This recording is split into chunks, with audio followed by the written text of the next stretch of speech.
Hi everybody, welcome back to Life with Type 1 Diabetes. It's Kara. I hope you guys are having a wonderful day and a wonderful week so far.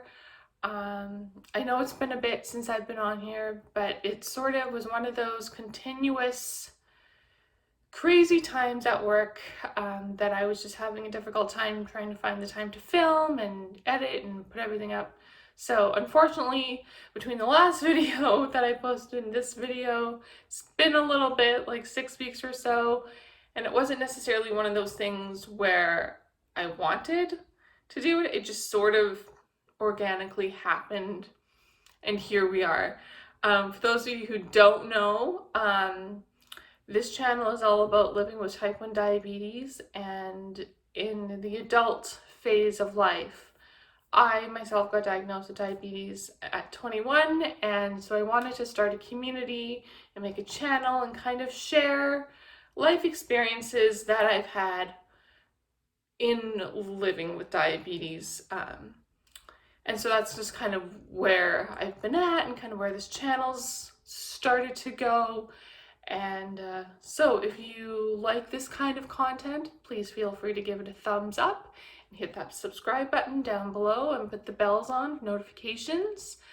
And let's get started.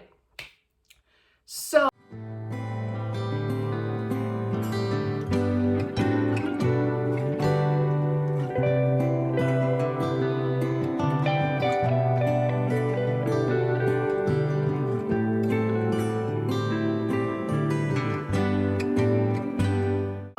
today I wanted to talk to you about something that I have seen online a lot recently, on Facebook more specifically, and that is this: feeling the need to take a break from the technological advances that we now have in living with diabetes.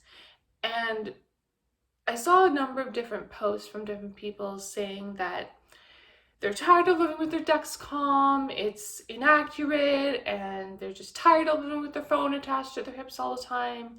They don't know if they want to continue doing it, and they want to go back to finger sticks injections. Or not injections, finger pokes. And,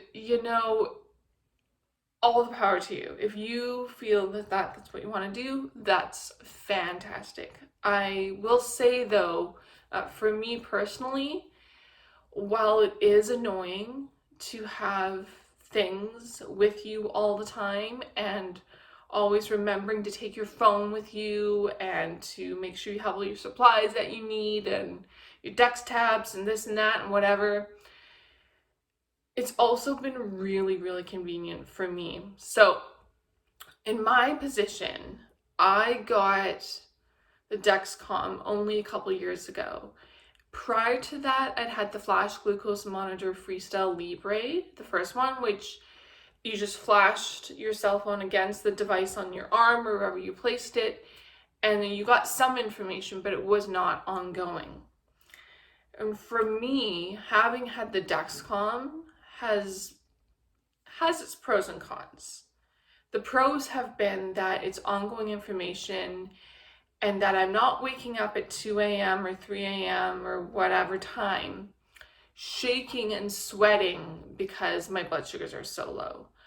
I've had moments where it happens and I'm too tired to want to go deal with it, but my husband kind of gives me a little nudge and says, hey Kara, like, you should go deal with this. And it takes me a bit, but then I get up and I get going and then I can deal with it. It's also been really good for just in everyday life. I have had it where, sorry, that's my pump, I'm just gonna fix that,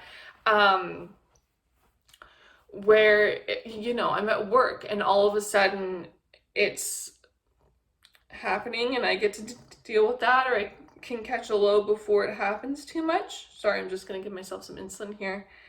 And then I get to go on with my day and it's great, and although I've seen people saying they also want a pump break as well, it's such a personal decision how you want to go in your diabetes journey. And I think breaks are great in part, but I also think that the technology is amazing. For me, as some of you may know, I am a certified nursing assistant for American viewers, or care aide, so we call it here in Canada. And so my job's really physical, and I'm assisting people in personal care and in their daily life. And so to have technology that allows me to move seamlessly through my day as much as possible is significantly better for me than to have to sit down, test my blood sugars, see what it is, get the picture for that moment in time, and then move on with my day. I did have to take a break once earlier in January for a little bit. My husband and I were going to it's like a hot spring resort, and I knew I didn't want to have my Dexcom on for this particular time because I knew the adhesive wouldn't stay, because we were in and out of dry saunas and steam rooms, and so, it was not going to be good. And while it was good to make that decision, it was also challenging because I was constantly having to check my blood sugars because I use the T1D Slim X2 insulin pump. And so that coexists with Dexcom. And without it, I was having to constantly check my blood sugars and only getting that window picture. And there was one point where I was chilling out, and all of a sudden I felt really dizzy and just really out of it. And I really wanted to go to bed. But I'll put it somewhere up on the screen here, but I was 2.8, and I was shaking and just kind of doing all this stuff, and it was a little terrifying. I mean, I was at home, I was with my husband, it was fine. It was not a big deal in that situation, but it made me so much more appreciative of the Dexcom system that I'm able to use. It allowed me so much more freedom than doing things otherwise. For me, it's huge. And for people who have had issues with Dexcom or Freestyle Libre, I'm sorry, it's rough. It's not the easiest thing in the world sometimes. Having said that, for me, I've had very few issues with Dexcom where it's not accurate. And because the thing is, for those of you who don't really know what Dexcom does, is it sits subcutaneously underneath your skin, right? So I've got mine right here right now. You can't really see it through my shirt, but it's right there. And it just takes your blood sugars ongoing and it gives you readings. And sometimes it's not as accurate as your finger stick might be. And that is because it runs 15 minutes behind. So the general premise of, if you're not sure what your blood sugars are doing, and if you're seeing one number on your glucometer with your finger stick and another number on your Dexcom, and they're like 3 or 4 points out, maybe 5 points out, that's normal because it runs 15 minutes behind. So it's not meant to always be on it, right? Well, if it's even further out than that, then yes, you have to calibrate, and then that takes a bit for it to come back to your baseline and then continue. So it kind of is touch and go for some people, and it's not always easy to figure it out. And I know now in America and in Europe, well, the UK at the very least, I'm not sure about Europe, but the Dexcom G7 has now been approved for use. And that's super exciting. And I'm hoping that in Canada we'll get it soon, purely because of the decrease in the warm-up time. that they've tried to make it be. They've tried to make it, and I'm pretty sure they did do this.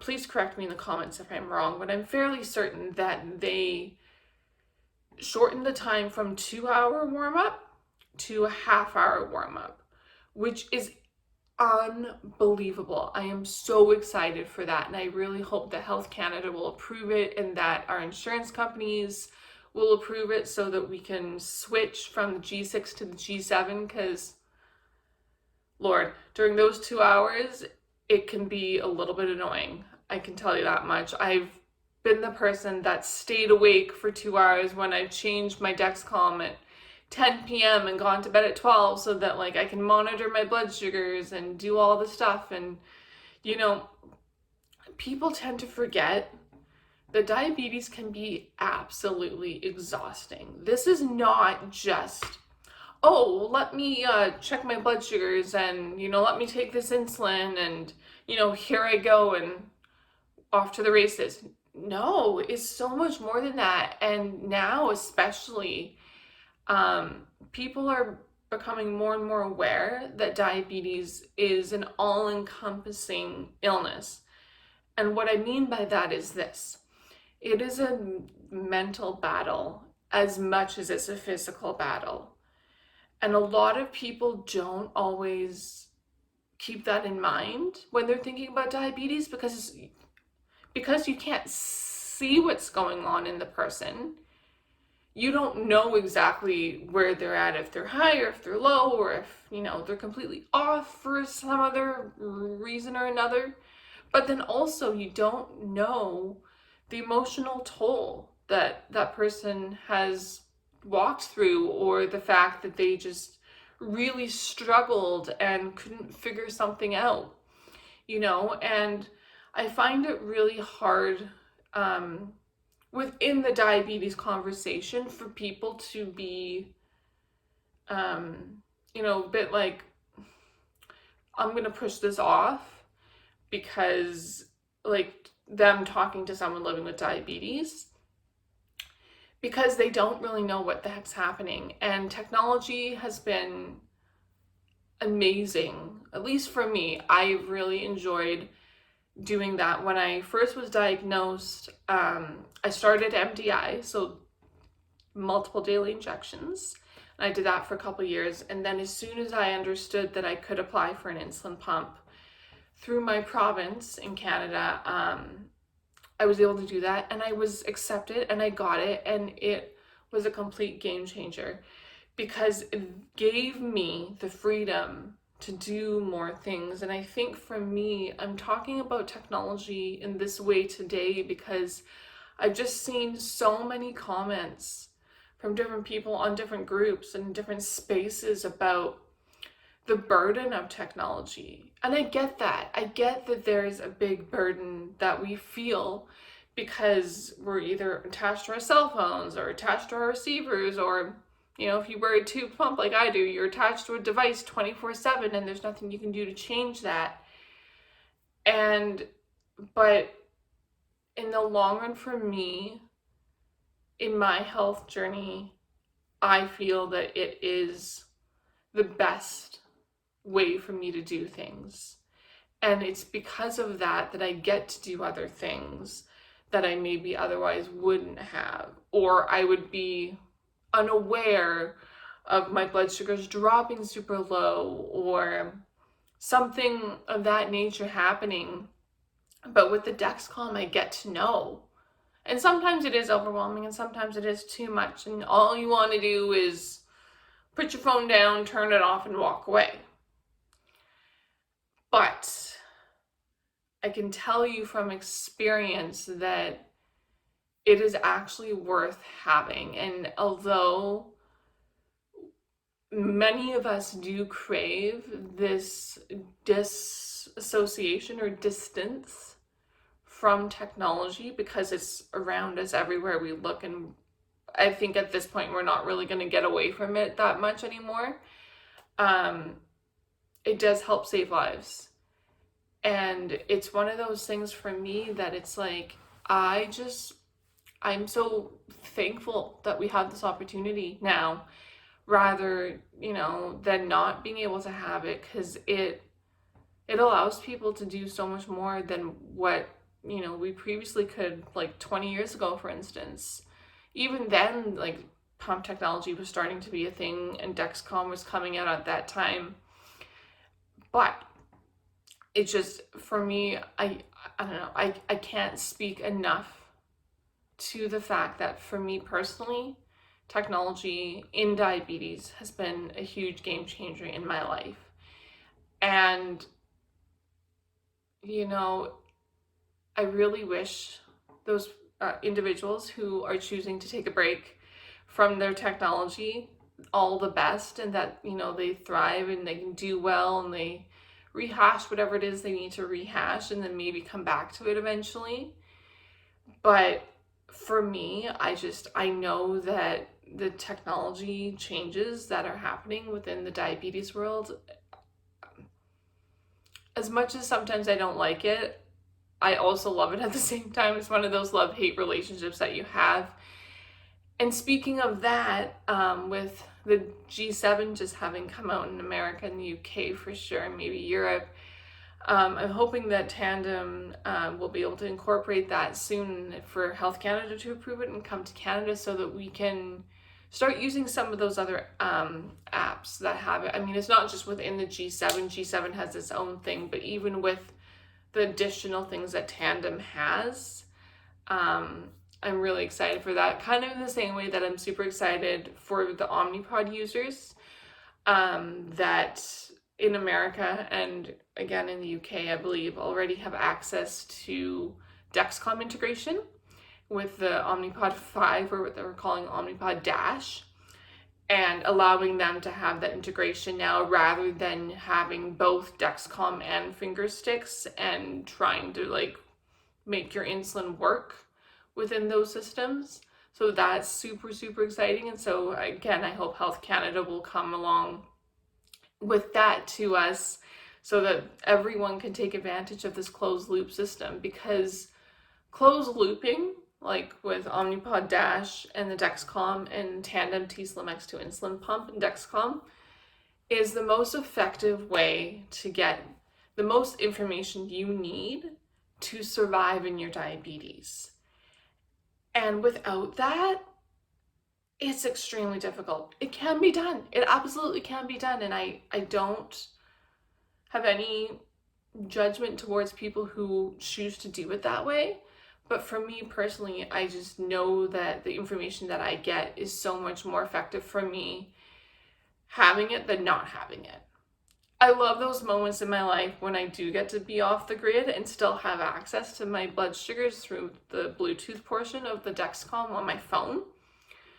But at the same time, it's also just the amazing ability to be able to check it, or have my husband be on my Follow app and he can see what's going on, because it is crazy the stuff that we're able to have access to now. And I hope that in time our societies will get to the place where we can have more technology come to a place of maybe 3D printing pancreases or things like that that will allow us to do more things, because at this point in time the technology is there and it has made such an improvement in many, many people's lives. But at the same time, it's also very costly. And that's the thing with diabetes and other autoimmune diseases that are out there, is it's this expense and this physical, emotional, and mental toll